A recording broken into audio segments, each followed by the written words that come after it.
मैं doctor Chanchal Garg, assistant professor, department of history, government arts college Kota, जिस विषय को पढ़ाना है उसकी क्लास है BA second year, paper second, history of Rajasthan. आज का आपका विषय है राजस्थान में 1857 का विप्लव। इसे 1857 की क्रांति भी कहा जाता है। मुख्यतः जिन बिंदुओं का आपको अध्ययन करना है वो है कारण, स्वरूप और परिणाम।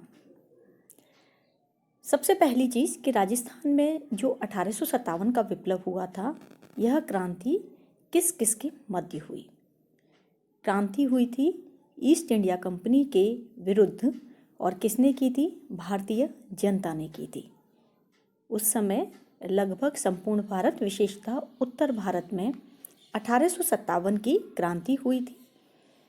जब उत्तर भारत इसमें शामिल था तो स्वाभाविक है राजस्थान भी इसमें शामिल था, और राजस्थान में भी यह क्रांति हुई। सबसे पहले हम बात करते हैं ईस्ट इंडिया कंपनी की। ईस्ट इंडिया कंपनी क्या थी? ईस्ट इंडिया कंपनी एक व्यापारिक कंपनी थी जिसकी स्थापना 1600 ईस्वी में इंग्लैंड में हुई, और वह भारत में व्यापारिक उद्देश्यों से आई। लेकिन व्यापारिक उद्देश्य धीरे धीरे राजनीतिक और आर्थिक लाभों में परिवर्तित हो गए। ईस्ट इंडिया कंपनी के भारत में दो प्रमुख कार्य थे: साम्राज्य विस्तार और व्यापारिक शोषण।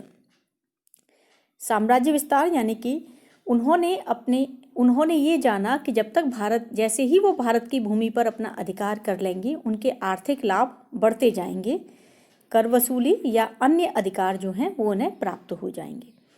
तो ऐसे में 1757 के प्लासी का युद्ध, यह प्लासी का युद्ध बंगाल नवाब और ईस्ट इंडिया कंपनी के मध्य हुआ था। बंगाल की पराजय हुई और इसके पश्चात ईस्ट इंडिया कंपनी ने कुछ वर्षों तक बंगाल पर अपने कठपुतली राजाओं के माध्यम से शासन किया था। तो प्लासी के युद्ध और उसके बाद 1764 का बक्सर का युद्ध अवध का नवाब, बंगाल नवाब और दिल्ली के मुगल बादशाह, इन तीनों का ईस्ट इंडिया कंपनी के साथ हुआ। और इसके पश्चात एक तरह से भारत में ईस्ट इंडिया कंपनी के साम्राज्य की स्थापना शुरू हो गई, और धीरे धीरे उन्होंने अपने साम्राज्य का विस्तार करना प्रारंभ कर दिया। उनकी साम्राज्यवादी नीति से भारत के सभी वर्ग, चाहे रियासतों के राजा हों, सैनिक, जमींदार, कृषक, ब्राह्मण, मौलवी, सभी पीड़ित थे। आर्थिक विस्तार जो था, व्यापार यानी कि उन्होंने जो कार्य किया आर्थिक लाभों के लिए, धन की प्राप्ति के लिए किया, तो उस धन की प्राप्ति के लिए उन्होंने भारत का हर तरह से शोषण करना, भारत पर हर तरह से प्रभाव डालना शुरू कर दिया था। सबसे महत्वपूर्ण चीज़ एक और कि 1857 में यह क्रांति क्यों हुई। ये माना जाता है 1757 के प्लासी के युद्ध के पश्चात 100 वर्ष तक भारतीयों पर अंग्रेज अत्याचार करते रहे, और उनके खिलाफ जो विरोध की आवाज़ थी वो भारतीयों में 100 वर्ष के पश्चात ही उठ खड़ी हुई। और इसीलिए 1857 का जो वर्ष है, ब्रिटिश शासन के प्रथम 100 वर्ष के पूरे होने के वर्ष के रूप में जाना जाता है। अब इसके अंतर्गत हम सबसे पहले अध्ययन करेंगे विप्लव के कारणों का। क्या कारण थे?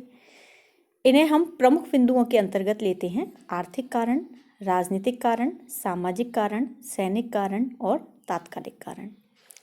आर्थिक कारण क्या था? अंग्रेजों का भारत में मुख्य मोटो क्या था? धन की प्राप्ति करना। तो ऐसे में उन्होंने भारत में कर वसूलने की जो प्रणाली थी वो शुरू कर दी, और उन्होंने अपने अनुसार कर वसूली के लिए नई व्यवस्थाएं लागू की। जबकि भारत में यह परंपरा थी कि कर की वसूली ऐसे तरीके से होती थी कि जनता का शोषण ना हो, लेकिन अंग्रेजों ने अपने लाभ के लिए जो लगान वसूली की व्यवस्थाएं लागू की वो किसानों के पूरक थी। किसानों को सुरक्षा या सुविधाएं देने की कोई भी व्यवस्था अंग्रेजों की प्रणाली के अंतर्गत नहीं थी। कुछ अंग्रेजी कानून लागू हुए, जिन अंग्रेजी कानूनों को जो अनपढ़ और गांव की जनता थी वो समझने में असमर्थ रही भारत की, और ऐसे में उनका शोषण प्रारंभ हो गया। भ्रष्टाचार भारत में बहुत अधिक फैल गया। इस तरह से इसके अलावा हम ये भी देखते हैं कि इन्होंने राजाओं महाराजाओं से खिराज के रूप में, युद्ध हर जाने के रूप में, उपहारों के रूप में बहुत अधिक धन प्राप्त करना शुरू कर दिया। तो ऐसे में राजाओं ने इसकी प्राप्ति का साधन बनाया सामंतों को और जनता को। जनता पर विभिन्न प्रकार के कर लगाए और इन करों को लगाकर उनकी पूर्ति करने की कोशिश उन्होंने की। इसके अलावा इस समय तक इंग्लैंड में औद्योगिक क्रांति संपन्न हो चुकी थी। औद्योगिक क्रांति की वजह से वहाँ मशीनी सामान का आविष्कार होने लगा, वो बहुत बड़ी मात्रा में बनने लगा। तो ऐसे में अंग्रेज़ों को भारत एक ऐसे मार्केट के रूप में उन्होंने भारत को विकसित करना शुरू कर दिया जो कच्चे माल की तो मंडी हो गई और तैयार माल के लिए मार्केट हो गया। तो इन सब का प्रभाव भारतीय उद्योगों पर पड़ा। भारतीय उद्योग जो थे वो धीरे धीरे समाप्त होने लगे, उनके लिए उन्हें कच्चा माल भी नहीं मिल रहा था। तो इस तरह से भारत जो था वो निर्धनता की ओर जा रहा था और भारतीय जो थे इनके लिए रोजी रोटी की समस्याएं इस समय में उत्पन्न हो रही थी। राजनीतिक कारण की यदि हम बात करें कि राजनीतिक कारण क्या थे, आप लोग इससे पहले के टॉपिक में पढ़ चुके हैं कि 1818 ईस्वी में राजस्थान के लगभग सभी राजाओं ने अंग्रेजों के साथ उनकी संरक्षण संधि कर ली थी। तो ऐसे में अब जो नरेश थे वो पूरी तरह से कंपनी के अधीन आ गए थे। ये कहा जाता है कि ब्रिटिश सत्ता के प्रति जो भारतीय राजपूत राजा थे वे असीम निष्ठावान और उनके अनन्य भक्त बन चुके थे। इसे हम एक तरह से अनुपस्थित प्रभु सत्ता कह सकते हैं कि शासन तो राजा कर रहे थे लेकिन उन पर पूरी तरह नियंत्रण किसका था? अंग्रेजों का नियंत्रण उन पर था। ये भी कहा जाता है कि इस समय में अंग्रेज जो थे वो एक रिंग मास्टर की तरह थे और जो राजा थे वो शेर और चीतों की तरह थे, जिन शेर और चीतों को नियंत्रण करने का अधिकार जो था वो रिंग मास्टर के पास था। इस तरह से भारत में राजनीतिक रूप से भी जो हमें कमियां दिखाई देती हैं वो कमियां इसका कारण बनी। दूसरी चीज़, भारत में उन्होंने अपनी साम्राज्यवादी नीति के तहत कुछ कार्य ऐसे किए जिनसे विरोध की ज्वालाएं ज़्यादा उठ गईं। जैसे दिल्ली का मुगल बादशाह मुसलमानों के लिए एक प्रमुख रूप के कार्य करता था, जिसके प्रति उनकी हार्दिक आदर और प्रेम जिसे हम कह सकते हैं वह विद्यमान था। अब ऐसे में ये घोषित किया गया कि मुगल बादशाह दिल्ली के लाल किले में नहीं रहेगा बल्कि उसे एक छोटे से घर में रहना होगा। उसकी पेंशन छीन ली गई। तो ऐसे में मुगल बादशाह के प्रति जो अपमानजनक व्यवहार किया गया उससे मुसलमानों के मन में विरोध की भावना उत्पन्न हो रही थी। इसी प्रकार से डलहौजी ने एक कार्य किया। डलहौजी तत्कालीन गवर्नर जनरल था। उसने एक कार्य किया कि कुशासन के नाम पर, युद्ध के नाम पर अथवा गोद निषेध नीति के नाम पर राज्यों को ब्रिटिश साम्राज्य में मिलाना शुरू कर दिया। कुशासन के नाम पर अवध के राज्य को मिला लिया गया। बाद में युद्ध के नाम पर पंजाब को मिला लिया गया। गोद निषेध नीति के आधार पर झांसी इत्यादि इन राज्यों को मिला लिया गया। झांसी की रानी लक्ष्मीबाई का नाम आप लोगों ने काफ़ी हद तक सुना ही होगा। तो इस तरह से भारतीय राजाओं के साथ जो बुरा व्यवहार किया जा रहा था, उनकी उपाधियां, पेंशन इत्यादि जो समाप्त की जा रही थी, उनसे भारत में विद्रोह उत्पन्न हो रहा था। तीसरा कारण था सामाजिक कारण। ब्रिटिश सरकार ने अपनी नीतियों के माध्यम से भारत की परंपरागत संस्थाओं और मान्यताओं पर प्रहार किया। अनैतिक माध्यमों से अंग्रेजों ने यह कार्य करना शुरू कर दिया, जिसका विरोध भारत के कट्टरपंथियों ने किया। उनका ये मानना था कि अंग्रेज जो उनके समाज में सुधार के नाम पर जो कार्य कर रहे हैं वो वास्तव में उनकी परंपराएं हैं और इन परंपराओं को यदि दूर करने की कोशिश की गई तो ये उनके लिए गलत है। दूसरा, अंग्रेज भारतीयों के साथ निम्न व्यवहार करते थे, उन्हें अत्यंत हेय दृष्टि से देखते थे। वे भारतीयों को काले अथवा सुअर की संज्ञा देते थे और भारतीयों को हर अवसर पर अपमानित किया जाता था। तो ऐसे में उन्हें ये लगता था कि यह भेदभाव का कारण क्या है? अंग्रेजी शासन है। यदि इस भेदभाव को समाप्त करना है तो अंग्रेजी शासन को समाप्त करना होगा। साथ ही अंग्रेजों ने ईसाई धर्म के प्रचार प्रसार के लिए जबरन हिंदुओं का धर्म परिवर्तन और ईसाइयों को सुविधाएं देना प्रारंभ कर दिया। तो इसलिए भी भारतीयों के मन में शंकाएं उत्पन्न हो रही थी। एक और कारण है सैनिक कारण। ईस्ट इंडिया कंपनी जब भारत आई तो उसे एक विशाल सेना की आवश्यकता हुई और इस विशाल सेना के लिए उसने भारतीयों को भर्ती करना शुरू कर दिया। लेकिन इन भारतीयों को यूरोपीय सैनिकों के मुकाबले बहुत कम वेतन दिया जाता था। साथ ही उन्हें सुविधाएं भी कम दी जाती थी, तो सैनिकों में असंतोष उत्पन्न होना स्वाभाविक था। यानी कि एक भारतीय सूबेदार का जो वेतन था वो एक नए सिपाही, यूरोपियन सिपाही से भी कम होता था। भारतीय सैनिकों की पदोन्नति नहीं की जाती थी। जब लगता था ज़्यादा योग्य, ज़्यादा ऊपर के पद पर पहुंच सकता है, तो उसे हटा दिया जाता था, यानी कि रिटायर कर दिया जाता था। भारतीय सैनिकों को बड़ी मात्रा में भर्ती करने के पश्चात भी वो उन पर विश्वास नहीं करते थे। और हम ये कहें कि राजस्थान में सैनिकों पर अविश्वास ही सैनिक विद्रोह का, इस विद्रोह का कारण बना, तो ये भी गलत नहीं होगा। साथ ही सैनिकों को बहुत सी सुविधाएं, जैसे डाकघर इत्यादि की सुविधाएं प्राप्त थीं, वो सारी सुविधाएं जो थी वो उनकी समाप्त कर दी गईं।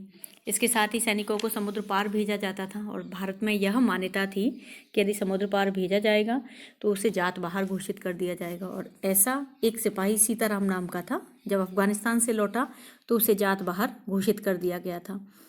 तो इस तरह की चीज़ें हमें इस काल में भारत में दिखाई देती हैं, जिसकी वजह से अंग्रेजों के विरुद्ध भारत में विद्रोह की ज्वाला जो थी वो खड़ी हो रही थी। सबसे प्रमुख था तात्कालिक कारण।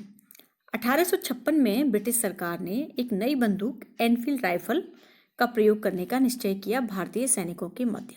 इस एनफील्ड राइफल का जो कारतूस था, इस कारतूस की टोपी को मुंह से काटना पड़ता था, और ये कहा गया कि इसकी टोपी पर जो चर्बी लगी है वो गाय, सूअर और गाय की चर्बी का प्रयोग इसकी ग्रीस के लिए किया गया है।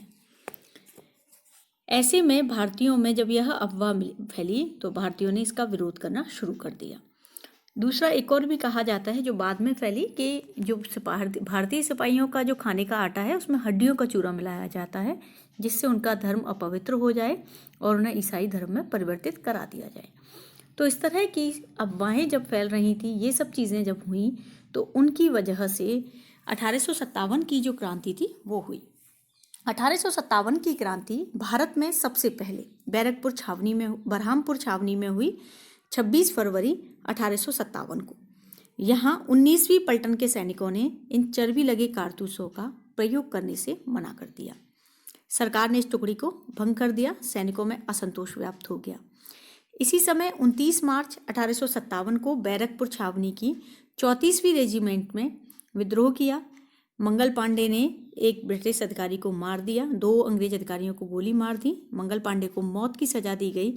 और इसके पश्चात लखनऊ में भी भारतीय सैनिकों ने कारतूसों का प्रयोग करने से मना कर दिया। जब ये सब हुआ तो इन सब की खबरें मेरठ छावनी में भी पहुंची, और 10 मई 1857 ईस्वी को मेरठ छावनी के सैनिकों ने विद्रोह कर दिया। अनेक अंग्रेज अधिकारियों को मौत के घाट उतार दिया, और इसके पश्चात वे लोग दिल्ली की ओर गए। वहाँ लाल किले पहुँचे और दिल्ली के में मुगल सम्राट बहादुर शाह जफर को उन्होंने अपना राजा घोषित कर दिया।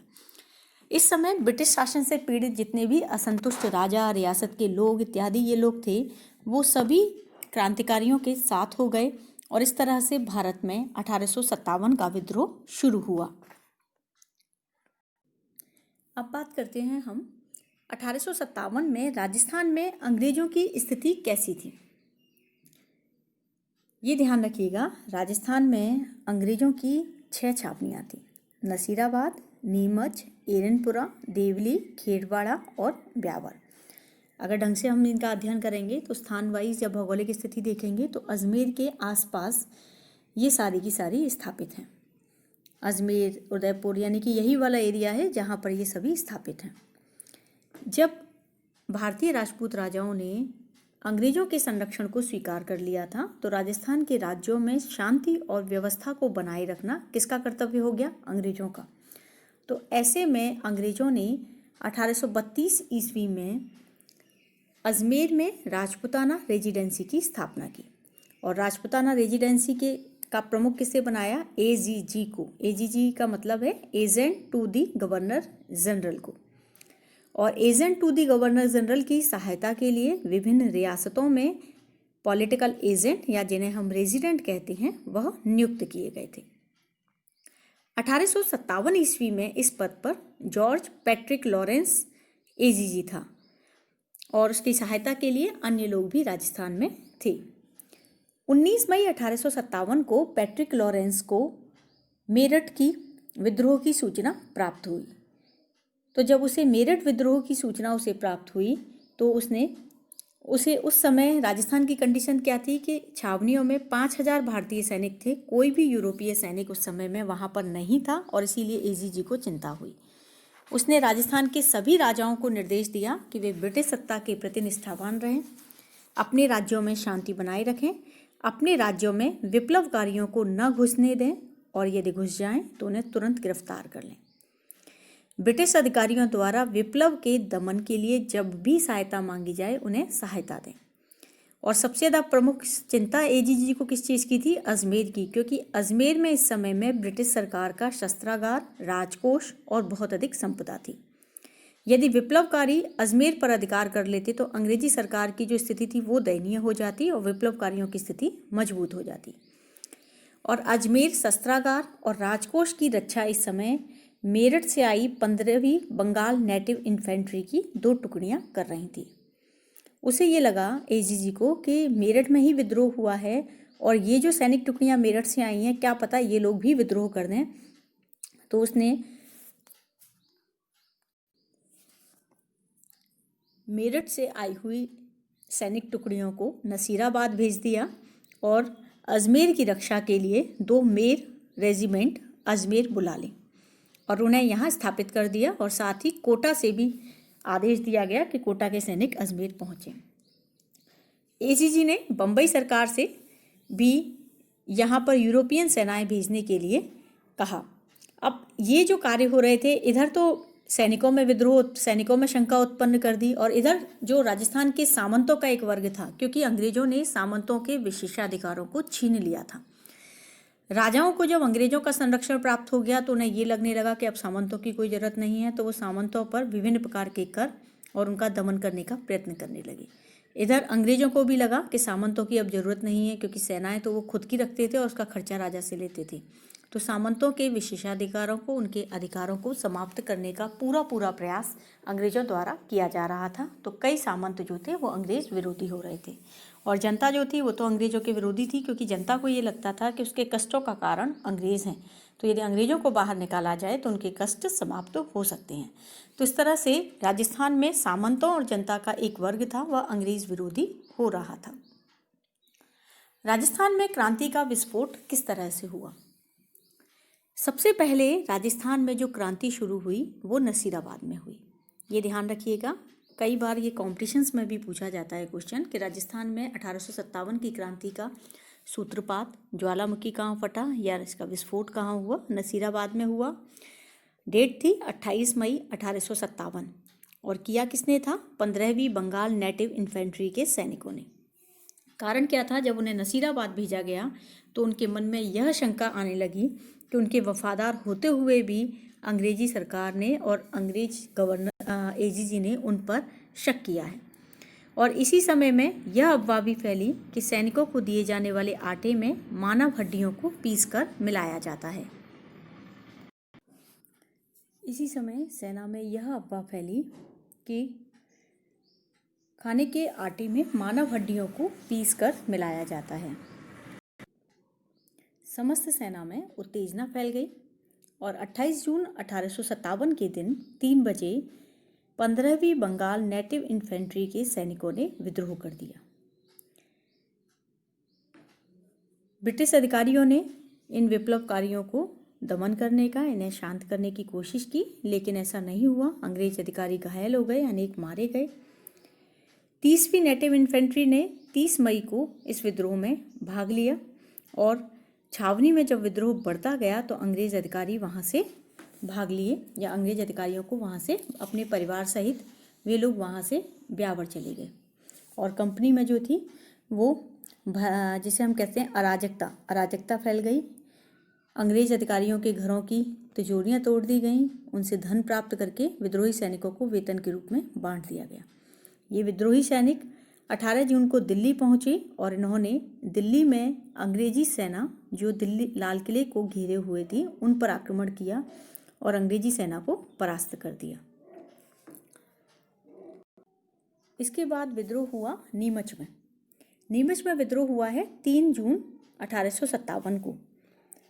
नसीराबाद विद्रोह की सूचना जब नीमच के सैनिकों को प्राप्त हुई तो वहाँ का जो सैनिक अधिकारी था एबॉट, वो भयभीत हो गया और उसने भारतीय हिंदू और मुस्लिम अधिकारियों को गंगा और कुरान की शपथ दिलाई कि वे ब्रिटिश शासन के प्रति वफादार रहेंगे। एबॉट ने भी बाइबल पर हाथ रखकर कसम खाई कि वह भारतीय सैनिक अधिकारियों पर पूर्ण विश्वास रखेगा। 2 जून 1857 को एबॉट ने परेड मैदान में सभी सैनिकों को इस शपथ की सूचना दी और सैनिकों से अपेक्षा की कि वे भी वफादार रहेंगे।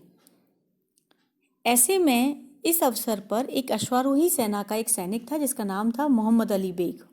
वो नाराज होकर बोला कि अंग्रेजों ने स्वयं अपनी शपथ का पालन नहीं किया। क्या आपने अवध का अपहरण नहीं किया? इसीलिए भारतीय भी अपनी शपथ का पालन करने को बाध्य नहीं है।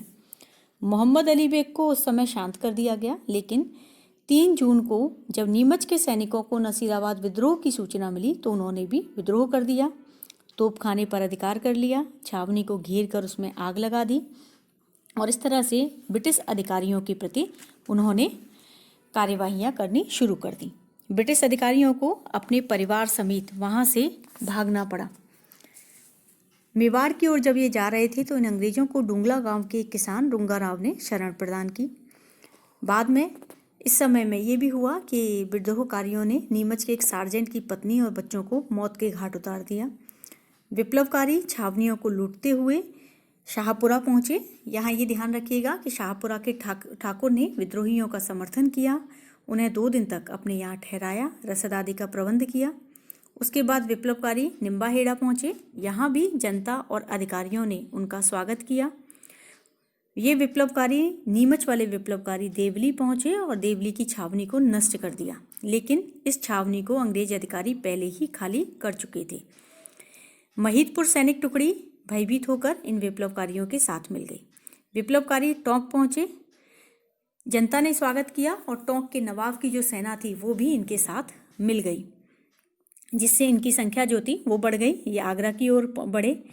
मार्ग में कोटा रेजिमेंट के कुछ सैनिक उनसे आ मिले और इस तरह यह दिल्ली पहुंचे और वहाँ ये अन्य विद्रोहियों के साथ मिल गए। इस तरह से नीमच में विद्रोह हुआ। नीमच के विद्रोह के पश्चात कुछ समय के पश्चात ही विद्रोह हुआ नसीराबाद में फिर से। नसीराबाद में डीसा से बुलाई गई एक सैनिक टुकड़ी को एजीसी ने 12 जून 1857 में वहाँ तैनात किया था। बाद में वहाँ बम्बई नेटिव इन्फेंट्री में उत्तेजना व्याप्त हो गई और 10 अगस्त 1857 को बम्बई कैवलरी के एक सिपाही ने अपने कमांडर का आदेश मानने से इनकार कर दिया।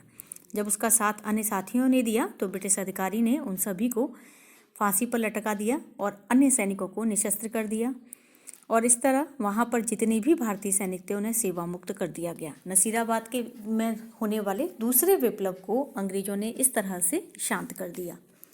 अजमेर में जो विद्रोह हुआ 9 अगस्त 1857 को, वहाँ के केंद्रीय कारागृह के कैदियों ने विद्रोह किया। लगभग 50 कैदी जेल से भाग निकले, लेकिन अंग्रेज अधिकारियों ने उन्हें मार दिया और इस तरह से यह अजमेर शांत रहा।